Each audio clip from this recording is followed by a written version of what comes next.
বাংলা সাহিত্যের রোমাঞ্চকর কিছু গল্প দিয়ে সাজানো আমাদের এই বিশেষ নিবেদন শিহরিত গল্পগুচ্ছ। আজ আপনাদের জন্য প্রেমেন্দ্র মিত্রের লেখা গল্প মাঝ রাতের কল।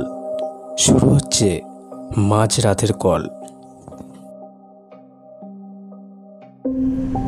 সেদিন রাত্রে শহরের প্রায় বাইরে বহুদূরের একটা কল সেরে একলাই ফিরছিলাম।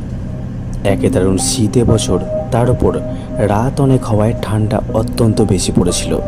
পুরো গোটাকত গরমের জামা থাকা সত্ত্বেও সব ভেদ করে মনে হচ্ছিল ঠান্ডা হাওয়া আমার পাঁচটার ভিতরে গিয়ে ঢুকছে।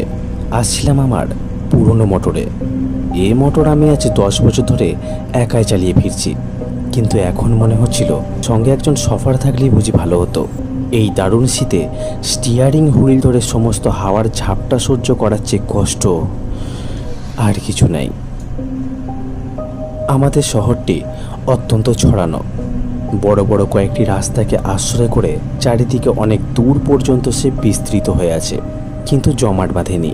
অনেক সময় এক প্রান্ত থেকে আর এক প্রান্তের মধ্যে শুধু একটি নির্জন রাস্তা ছাড়া আর কোনো যোগ নেই। যে রাস্তা দিয়ে আসছিলাম সেটিও অত্যন্ত নির্জন। দুধারে মাঝে মাঝে হর্তুকি বা মহুয়া গাছ, আর রাস্তার দুধারে শুধু শূন্য অসমতল মাঠ। তার ভেতর বাড়িঘর নেই বললেই হয়। খেয়ে বাড়ি করবে এই নির্জন জায়গায়? অন্ধকারে অবশ্য এসব কিছুই দেখা যাচ্ছিল না। আমার মোটরের মিটিমিটি আলোয় সামনের পথের খানিকটা দেখা যাচ্ছিল মাত্র। যেতে যেতে মনে হচ্ছিল অন্ধকারের সমুদ্রই যেন আমার মোটরের আলোয় কেটে চলেছি কোনো রকমে। শীতের দরুন কষ্ট পেলেও বেশ নিশ্চিন্ত মনেই চলেছিলাম। আমার কাঠটি পুরানো হলেও মজবুত, বেয়ারাপনা সে করে না। আধ ঘন্টার মধ্যে বাড়ি পৌঁছে গরম লেপের মধ্যে আরাম করে যে শুতে পাবো, এ বিষয়ে কোনো সন্দেহ ছিল না। অন্ধকার রাস্তার নিস্তব্ধতার ওপর শব্দের ঢেউ তুলে আমার মোটর চলেছে দ্রুত গতিতে। নিজেকে যথাসম্ভব আবৃত রেখে ভেতরে বসে সমস্ত চিন্তা পরিত্যাগ করে আমি শুধু আমার গরম বিছানাটা আরামের কথাই ভাবছি। ডাক্তারদের মতো পরাধীন আর কেউ নয়, তবু মনে হচ্ছিল একবার বাড়িতে পৌঁছতে পারলে প্রাণের দায় ছাড়া শুধু পয়সার জন্য আর আমায় কেউ বার করতে পারবে না। এখন কোনো রকমে 20-25 মিনিট কাটলেই হয়। কিন্তু হঠাৎ অপ্রত্যাশিত এক ঘটনায় সুখ স্বপ্ন ভেঙে গেল। আমার একান্ত সুস্থ সবল মোটর থেকে থেকে অদ্ভুত একরকম ধাতব আর্তনাদ করতে শুরু করেছে। মোটরের এরকম আচরণে কোনো কারণই খুঁজে পেলাম না।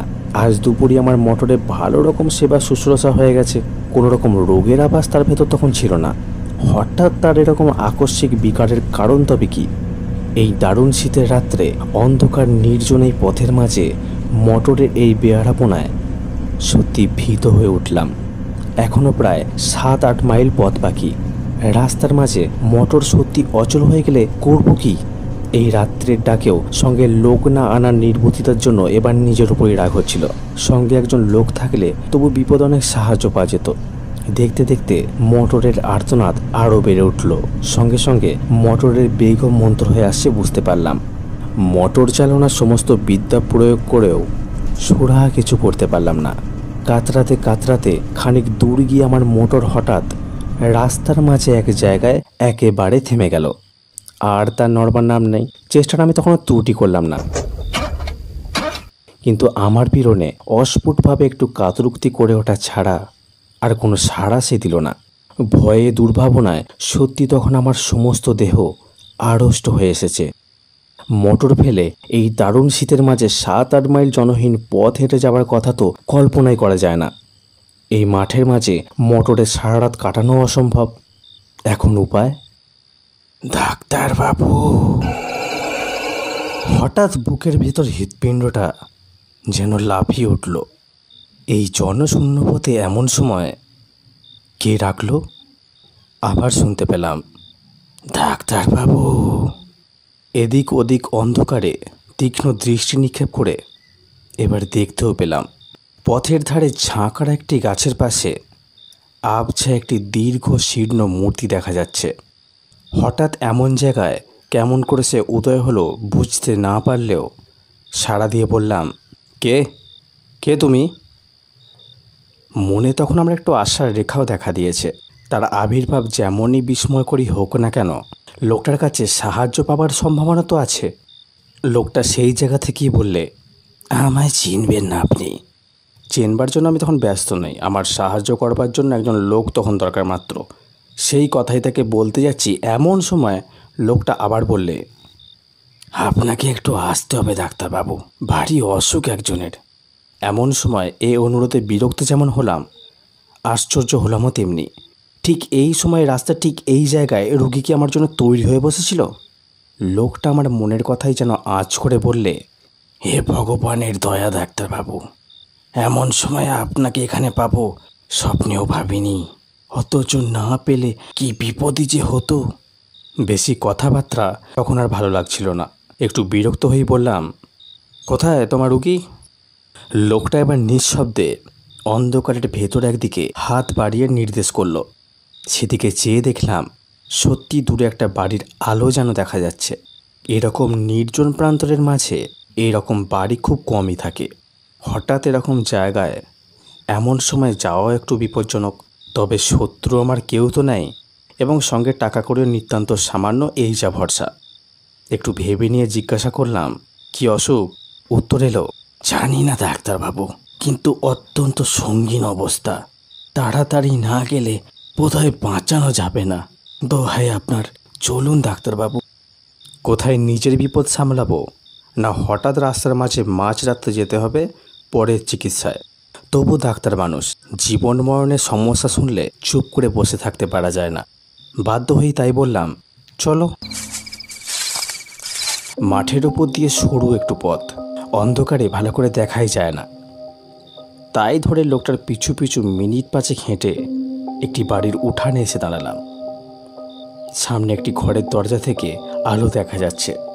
সেই দিক দেখিয়ে লোকটা বললে, ওই ঘরেই রোগী বাবু, আপনি যান, আমি এখনই আসছি। অন্ধকারের ভেতরেই বুঝতে পারছিলাম বাড়িটি বিশেষ সমৃদ্ধ চেহারার নয়। গটি চারপাশে ঘর এবং একটুখানি ঘেরা উঠান। ঘরগুলিও সব পাকা ছাদের নয়, দুপাশে খোলার ছাউনি। লোকটার কথা মতো সামনের ঘরে এবার গিয়ে ঢুকলাম। ঘরটি আয়তনে বিশেষ বড় নয়, তার উপর নানান আকারের বাক্স পেঁটলায় বোঝাই বলে ভেতরে নড়বার চড়বার স্থান অত্যন্ত অল্প। দরজার মুখোমুখি একটি জানালা, সেই জানালার ধারে মিটমিট করে একটি কেরোসিনের লণ্ঠন জ্বলছে। সেই আলোতেই অস্পষ্টভাবে দেখা গেল দরজার বাঁ ধারে একটি চারপায়ায় অত্যন্ত শীর্ণ এক ভদ্রলোক শুয়ে আছেন। আমি ঘরে ঢুকতেই ক্ষীণ স্বরে তিনি বললেন, এসেছেন ডাক্তারবাবু, আপনার দয়া কখনো ভুলব না, বসুন। ঘরের ভিতর এদিক ওদিক চেয়ে বসবার একটি জায়গা দেখতে পেলাম। জানালার কাছে গিয়ে চারপায়া থেকে অনেক দূরে একটি বেতের মোড়া, সেইটিই টেনে চারপায়ার কাছে আসবার উদ্যোগ করতেই ভদ্রলোক আবার ক্ষীণ স্বরে বললেন, বসুন বসুন, এইখানেই বসুন, আগে আমার রোগের কথা বলি শুনুন। একটু হেসে আবার সেইখানেই বসলাম। রোগীদের নানা অদ্ভুত বাতিকের সঙ্গে আমার যথেষ্ট পরিচয় আছে। বুঝলাম খানিকক্ষণ ধরে নিজের রোগ সম্বন্ধে ভদ্রলোকের নানা মতামত এখন আমায় শুনতে হবে, না শুনলে নিস্তার নেই। ক্ষীণ স্বরে প্রথমেই তিনি আরম্ভ করলেন, আমার রোগ সারাতে আপনি পারবেন না ডাক্তারবাবু, বাঁচাতে পারবেন ডাক্তারবাবু। একটু হেসে বললাম, সেই চেষ্টা করাই তো আমাদের কাজ, আর বাঁচবেন নাই বা কেন? একটু অদ্ভুত হাসির আওয়াজ এলো খাট থেকে। বাঁচিতেও পারি ডাক্তারবাবু। কেমন? বললাম, পারেন বই কি, কি তেমন আর হয়েছে আপনার? না, তেমন আর কি হয়েছে। ভদ্রলোক আবার যেন হাসলেন, তারপর বললেন, ডাক্তারদের অনেক ক্ষমতা, কেমন না? কিন্তু ধরুন তাতেও যদি না বাঁচি, যদি আজ রাত্রেই মারা যাই। রোগীর এই অর্ধন্মুক্ত প্রলাপের উত্তরে কি যে বলবো কিছুই ভেবে পেলাম না। মনে মনে তখন এই বিলম্বে অস্থির হয়ে উঠছি।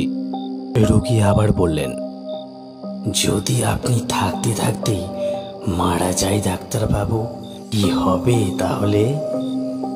কে আপনার ফি দেবে?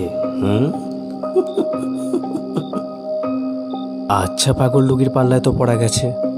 বললাম, যদি নেহাতি তাই হয় তাহলে ফি নাই পেলাম। আমরা শুধু ফির জন্য সবসময় আসি না। তা বটে, তা বটে। পৃথিবীতে ভালো লোক, পৃথিবীতে মনুষ্যত্ব এখনো আছে, তাই না ডাক্তারবাবু? কিন্তু আপনার ফির ব্যবস্থা আমি করে রেখেছি ডাক্তারবাবু। হঠাৎ যদি মারা যায়, বাক্স খুলে ফেলবেন, বুঝেছেন ডাক্তারবাবু? ওই বেতের ছোট্ট বাক্সটি। ভদ্রলোকের স্বর আরো মৃদু হয়ে এলো। ওই বাক্স থেকে আপনার প্রাপ্য টাকা নেবেন, আরো একটা জিনিস নেবেন ডাক্তারবাবু। বলুন, নেবেন তো? একটু বিরক্ত হয়ে বললাম, কি? কিছু না ডাক্তারবাবু, একটা কাগজ, কিন্তু ভয়ানক দরকারি কাগজ। এ কাগজ ওখানে আছে, শুধু আপনি আর আমি জানি, আর কেউ জানে না। জানলে আর ওখানে ওটা থাকতো না। ভদ্রলোক এবার একটু চুপ করে থেকে একটু হেসে আবার বললেন, এ বাড়িতে কাউকে দেখতে না পেয়ে ভাববেন না যেন আমার কেউ নেই। আমার অনেক আত্মীয় আছে, ওঁত পেতে আছে আমার মরবার অপেক্ষায়। শুধু তাদের বিশ্বাস আজ আমি হয়তো মরবো না। তাদের বিশ্বাস মরবার আগে আর আমি কিছু করব না, তারাই সব পাবে। আমি এবার বলতে যাচ্ছিলাম আপনার অসুখটা সম্বন্ধে। হ্যাঁ, অসুখ তো দেখবেনই, তার আগে আর একটা কথা বলিনি। ওই কাগজটি আমার উইল ডাক্তারবাবু, আমার ছেলের নামে উইল। সে ছেলেকে আমি ত্যায্য পুত্র করেছিলাম একদিন। কোথায় আছে তাও জানি না, কিন্তু জানেনই তো রক্ত জলের যে ঘন। আর বেশিক্ষণ অপেক্ষা করা যায় না। মোড়া থেকে উঠে পড়ে আমি বললাম, এবার আমি দেখতে পারি? খাট থেকে আওয়াজ হলো, দেখুন। আমি খাটের কাছে এগিয়ে গিয়ে রোগীর নাড়ি দেখবার জন্য হাতটা তুলে ধরলাম, এবং পর মুহূর্তেই সেই দারুণ শীতের ভেতরেও আমার সমস্ত দেহ ঘেমে উঠল। সে হাত বরফের মতো ঠান্ডা। রোগী মৃত। শুধু মৃত হলে এতখানি আতঙ্কের আমার বোধহয় কারণ থাকতো না, কিন্তু ব্যাপার যে আলাদা। ডাক্তারি শাস্ত্রে যদি কিছু সত্য থাকে, তাহলে এই রোগী এইমাত্র কখনোই মারা যায়নি। তার মৃত্যু হয়েছে অনেক আগে, কয়েক ঘন্টা আগে। সমস্ত দেহ তার কঠিন। উন্মাদের মতো আরও খানিকক্ষণ পরীক্ষা করলাম, না, ভুল আমার হতেই পারে না। কিন্তু তাহলে এই ব্যাপারের অর্থ কি? তখন কিন্তু স্থিরভাবে কোনো চিন্তা করবার ক্ষমতা আমার নেই। আতঙ্কে আমার বুকের স্পন্দন পর্যন্ত যেন থেমে আসছে। হঠাৎ জানালার কাছে বাতিটা দপ দপ করে নেচে উঠল। সেটা একবার নেড়ে দেখলাম, তাতে তেল এক ফোঁটা নেই। প্রান্তরের মাঝে নিস্তব্ধ নির্জন বাড়িতে এই ভয়ঙ্কর অবস্থায় আমি একা। এই বাতির আলোটুকুই যেন আমার একমাত্র সহায় ছিল। তাও নিভতে চলেছে দেখে আমি দ্রুত পদে ঘর থেকে বেরিয়ে পড়লাম। বুঝতে পারলাম পিছনে আলোটা আর কয়েকবার নেচে নিভে গেল। তখন আমি উঠান ছাড়িয়ে এসেছি প্রায়। কিভাবে তারপর অন্ধকার প্রান্তরের ভেতর দিয়ে ছুটতে ছুটতে এসে মোটরে উঠেছিলাম তা আমার মনে নেই।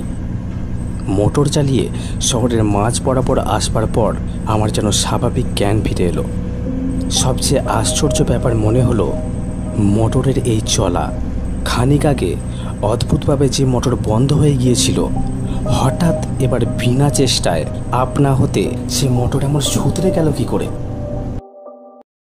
তারপর দিনের আলোয় লোক সঙ্গে করে নিয়ে সেই প্রান্তরের মাঝেকার বাড়ির নিঃসঙ্গ রোগীর শেষ ইচ্ছা পূর্ণ করবার ব্যবস্থা করেছিলাম। তার ছেলেই আজকাল সমস্ত বিষয়ের মালিক। সেদিনকার রহস্যের স্বাভাবিক মীমাংসা আমি এখনো করতে পারিনি।